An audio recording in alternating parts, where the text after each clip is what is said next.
On en est là. On en est là. Le wokisme a tellement pris la tête à tout le monde qu'en Corée du Sud, il y a un robot qui se casse la gueule dans les escaliers. La réponse commune, ça serait...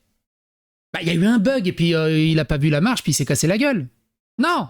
La réponse commune, consensuelle de tous les journalistes s'inquiètent, et je déconne pas, s'inquiètent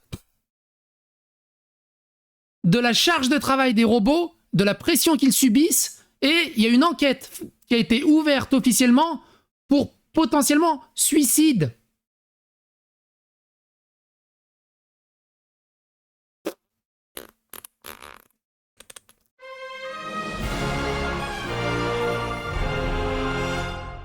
Attention, please.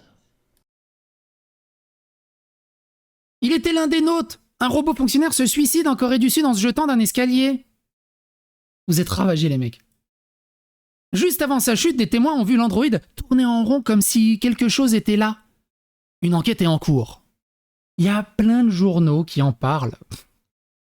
On ne rigole pas avec la vie des robots en Corée du Sud.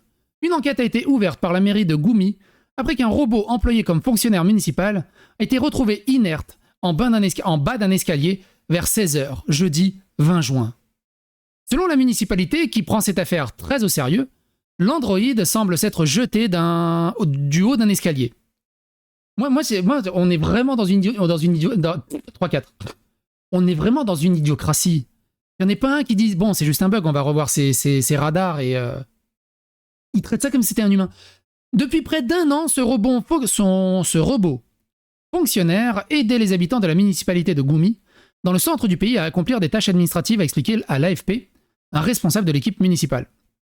Juste avant sa chute, des témoins ont vu le robot tourner en rond comme si quelque chose était par là, a ajouté le responsable selon lequel la cause de l'incident fait l'objet d'une enquête pour déterminer les raisons de cette chute. Des pièces ont été collectées et seront analysées. Pour la société l'ayant conçu, a-t-il ajouté, il faisait officiellement partie de la mairie, il était l'un des nôtres, a déploré un autre fonctionnaire. Une charge de travail trop élevée pour le robot.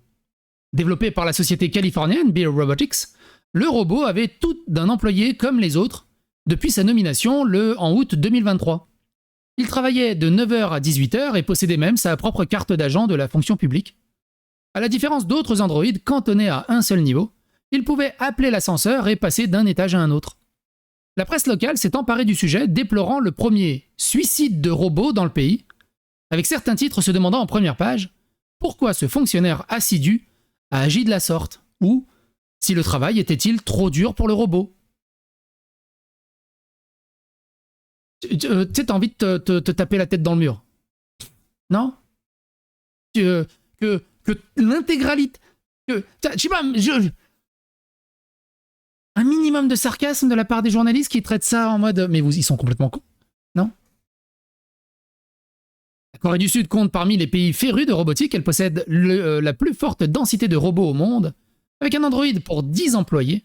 Selon la Fédération internationale de la robotique, le conseil municipal de Gumi a déclaré qu'il n'envisage pas pour le moment d'adopter un deuxième officier de robot. Ah bah oui, c'est parce que si le taux de suicide augmente, c'est bien pour les affaires.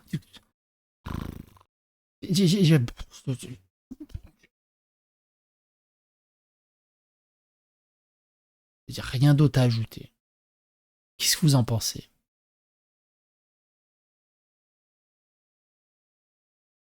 Je suis dépassé, franchement je suis dépassé.